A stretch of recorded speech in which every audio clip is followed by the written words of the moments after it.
Hey guys, welcome to my channel. My name is ReadingBear and I hope you are ready for some more stories. And today, we'll take a look at some new entitled people content. If you enjoyed my content, please don't forget to subscribe to my channel and post some bear emojis in the comment.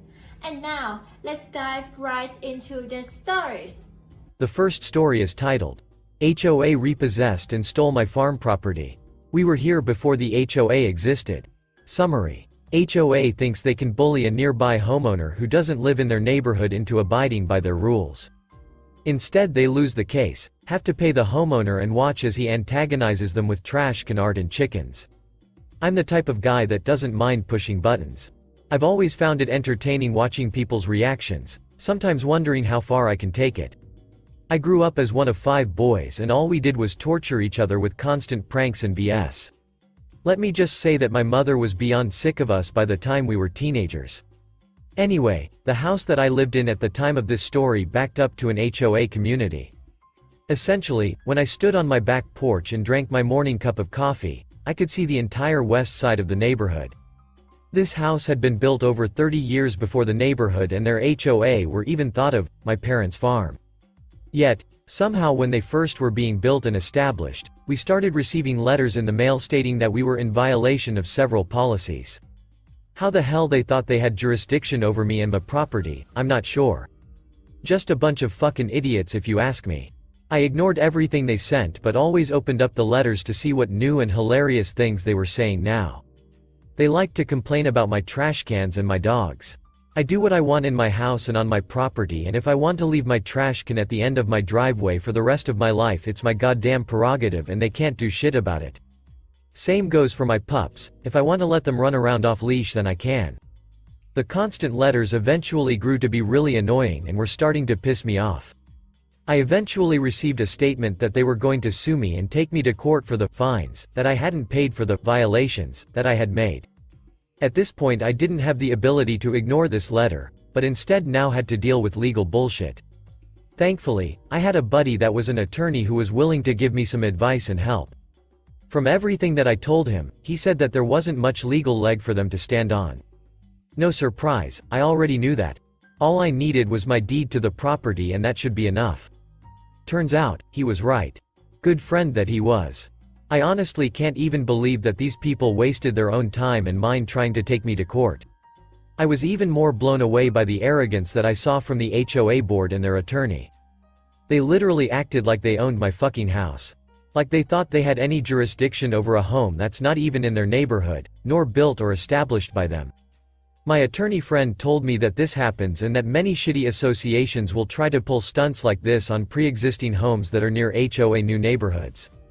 Essentially it's a power move and there are enough cases that are awarded to the HOA that they feel like it's worth the time and money to try and win. Thankfully, the judge that I had was an intelligent person who can see with his own 2 eyes that this HOA is full of a bunch of assholes who are looking to do nothing but bug the shit out of me for no reason. Not only did the judge refuse to award them any kind of money or jurisdiction over my home and property, but he flipped the script on them and hit them with a hilarious harassment fine. I wasn't even asking for much, but I figured since I had to drag my ass all the way into court that I would at least ask for a couple grand. However, the judge again did even better and ordered them to give me not only the $3,000 that I had asked for but also my lawyer fees and an additional harassment amount that was close to $12,000. I skipped my happy ass out of the courtroom and waited outside of the city-county building until the HOA members and their attorney arrived. I laughed at them and gave them the double bird as I walked back to my car. The even better thing was that their attorney landed himself an ironic parking ticket for letting his meter run out on his fancy Rolls-Royce. I went home and thought that everything was over, but I had a dream that night that I continued to do shit to antagonize the HOA still. I can't help but realize that while this may make me a little petty, I just don't care. I'm resorting back to my old teenage self, using my talent of pranks and eternal brother torture to further destroy these people. Or at least bug the shit out of them like they did to me. So, from that day forward, I made it my mission to do a bunch of stuff they hate. I continued to leave my trash can in the weirdest and funniest places. I even spent an hour hauling the damn thing onto my roof. One of my favorites was the elaborate Christmas scene I put in my front yard. It was a beautiful, elaborate scene of multiple trash cans. Yes, I went to the store and purchased a dozen trash cans of various sizes. 8 of them were the reindeer, and then I had a really big one that was meant to be the sleigh. It was so popular with people that lived near us that they even came and took pictures of it. Oh, I didn't stop there. I had always thought about having some chickens. Who doesn't love eggs? Anyways, I bought a big old chicken coop and 6 chickens. The HOA was a big fan of that one. I came outside one morning and noticed a car with a very grumpy looking woman staring at my trash can set up and the chickens that were meandering around the yard. I continued to put together weird and funny scenes with the trash cans even after Christmas was over. I'll admit that I don't like when my grass is too tall or when the brush at the back of my property gets out of hand. However, it seemed like a good idea to allow the grass, weeds and tall brush behind my yard to build a fun, privacy fence, as you will. I didn't care that much about how it looked since you can't see the back from the road. Only the HOA can see the ugly ass wall of grass and weeds now. It was about 8 months of this before I finally had that same woman who was glaring at the trash cans come to my door. She stood there with arms crossed over her chest and her high heels tapping on the front step. You think she was mad? She tried to speak with a pleasant tone of voice but was clearly not good at it. She was obviously not much of a faker or an actor. At least she kept herself genuine. Anyway, she was staring at me with her resting bitch face and introduced herself curtly. She didn't allow me to say anything really before she started in on me, accusing me of being immature and vindictive. I agreed with her, not wanting to really argue with her but instead let her get more angry. She asked me why I continued to do these egregious acts, and I laughed, simply stating that I did it just to get back at them. She blinked a few times and asked why again, to which I just said, because I can, and slowly closed the door in her face. She shouted inaudibly and kicked my door before stomping over to her car and peeling out back towards her neighborhood.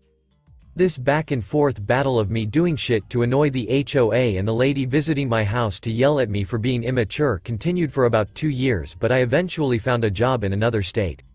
Her dream came true when I finally moved, probably trying to force the new owner into abiding by their HOA rules and paying their bullshit fines, but it's not my problem now.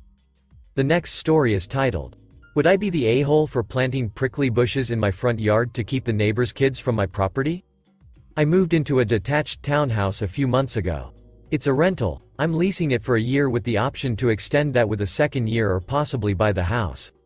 My driveway is right next to the neighbor's. It's big enough to fit 2 regular-sized cars, and halfway down my driveway there's a path leading around my house. One side of the path is my house, on the other side's about 3 meters of yard, that's mine. Ever since I moved in I've been having issues with the neighbors using my driveway for parking, turning their cars, storing their other stuff, playing, etc. etc. Asking them to stop using it and keep their items on their own property has not worked. So I placed a few large plants, installed a camera and a no trespassing sign, and that helped a bit. At least the cars are gone. The last few weeks with the stay home advice, I've been working from home, but the neighbors' kids are making that really hard. They're about 5 and 7, boys, and they keep ringing my doorbell multiple times a day to ask if they can play with my dog, if I want to play with them, or anything else they can think of. I asked them to stop it so I can work, which of course didn't work. So I asked their parents, and was told boys will be boys and they weren't going to do anything about it.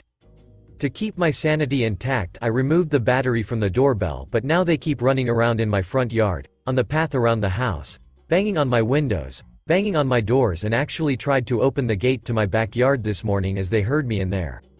I once again asked them to stop, told them I will not be allowing them to play with the dog anymore at all if they keep this up, and they left, sending over their dad. I told him to keep the boys away from my property and door. If not, I'll be planting some prickly bushes to teach them to stay away from other people's property, and shut the door in his face. Would I be the a-hole if I actually did that? I'd love to place a fence or something, but as it may be a short-term rental I have to be able to return everything in its original state for now. Edit. I'm getting a lot of comments about social distancing and lack of isolation of the boys. I'm from the EU, my country isn't on lockdown and it's, or was, I'm not 100% sure anymore, advised to let small children play outside. Update. About a week after my post I planted a wall of blackberries and raspberries at the 2 sides of my garden facing the driveway, about 30 centimeters from the edge so no overhanging branches. On the other side of the berry wall I planted lots stuff like strawberries and tomatoes. To reach the tomatoes and strawberries from the driveway you have either go through the fruit bushes or walk up to my house, walk about 2 m along the side of the house and my windows and then walk into my actual garden. Not something you do by mistake. For about 2 weeks it was somewhat quiet, but I still found the kids on my driveway every single day. As far as I know they did not enter the garden and I hadn't noticed them walking around my house anymore, so I figured the bushes were working. About 1 week ago berry season started and my bushes are now full of raspberries and there's lots of strawberries as well. The neighbors noticed. First I caught the boys picking and eating raspberries, so I told them off and dropped them off at home. Told their mom I caught them stealing. That's how I see it even though it's fruit, and that I'd call the cops next time. She huffed and told me to grow up, but took the boys inside anyway. After that it was quiet up until yesterday afternoon, when I went out for a while and found the dad and his 2 sons right in the middle of my garden when I returned, clearing my bushes and plants. I didn't even confront them, just called the cops from a distance as they hadn't noticed me yet and started filming them after making the call. Luckily 2 cops showed up after 10 minutes or so and they confronted the neighbor as they were still picking berries. They told them they were trespassing and that the berry picking was in fact considered stealing and that I could press charges. For the first time I noticed a bit of fear in my neighbor. He was having trouble finding his words and kept looking back at his house, I guess hoping his wife would show to yell at the cops.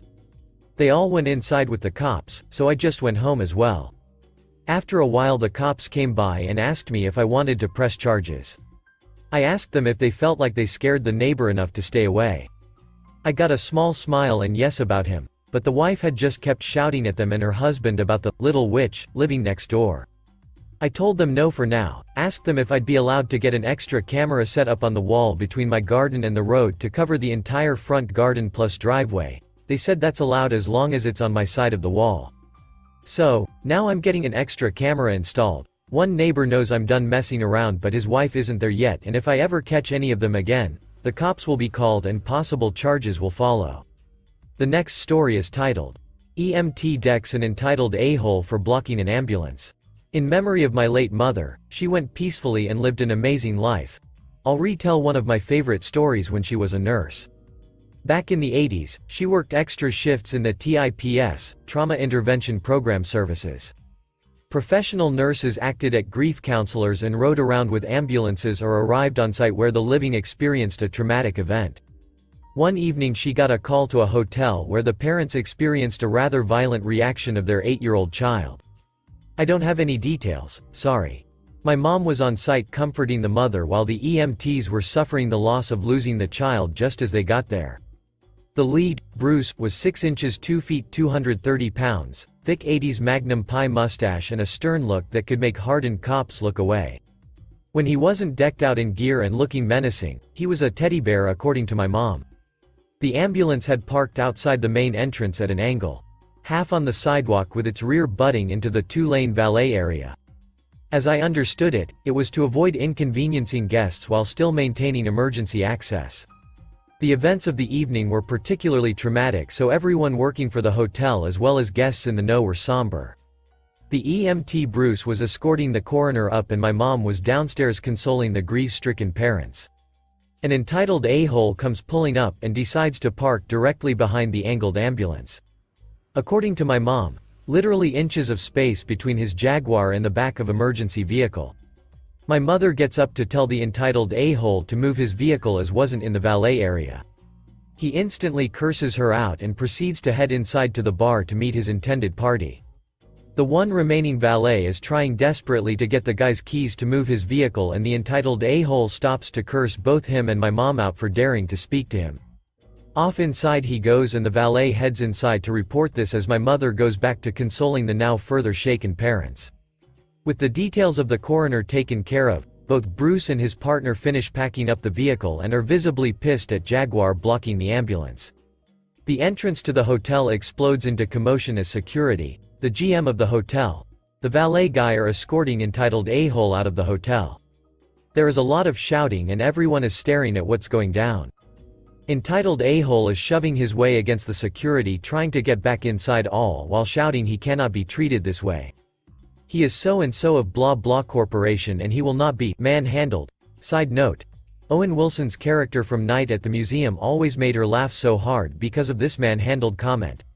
The entitled prick had apparently been told the reason for the accident or pieced two and two together with the coroner's vehicle and made some comment like, "Well, there is no longer an emergency now, is it? Nobody is hurt." Completely unaware the parents of the child were across the valet station. Bruce hears this and drops his clipboard loudly.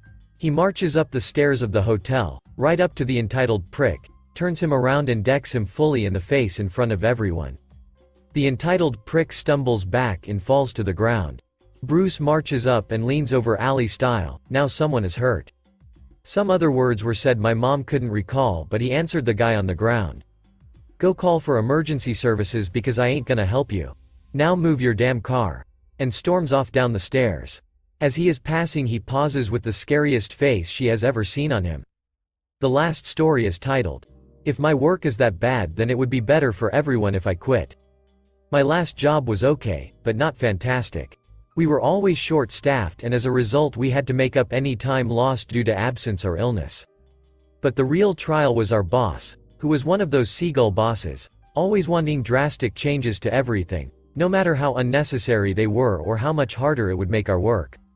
He also constantly threatened to fire people. I'd had a duck up the previous year. I admit it was on me, and my supervisor, a very good one, helped me to sort it out and make sure it didn't happen again. But we had received some customer complaints and I was paranoid about getting more, and oh boy did the boss like to hold that over my head. Anyway, more than a year later, and I apply on a whim to a very well-regarded company in my town. To my surprise, I get the position.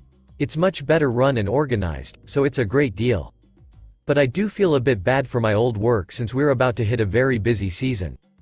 At least until my boss called, and said he'd received a complaint about me, and I needed to shape up or I'd be fired. I was really upset, but then, wait a minute, it's been the dead season just now. I haven't done anything to get complaints. I messaged my supervisor and yep, no complaints since the last year. Boss was either making it up, or pretending the complaints were from this year. So, I decided this was the perfect opportunity.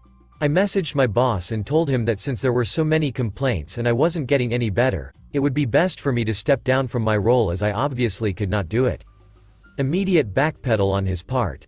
Suddenly the complaints didn't mean anything. I could get a raise, sick leave, anything. Since it wouldn't be the first time he'd promised us the moon and delivered a bowl of dirt, one didn't budge. He'd been telling me all year that I was only verge of being fired and wasn't good enough for my role, so it was best I go. He hung up, and got the poor supervisor to call instead, and she twigged pretty quickly when I mentioned where I'd be working now, and all but said that if she got the chance she'd jump ship for that too. Anyway, been at my new work for 2 years now and it's great, no regrets. Thank you for listening.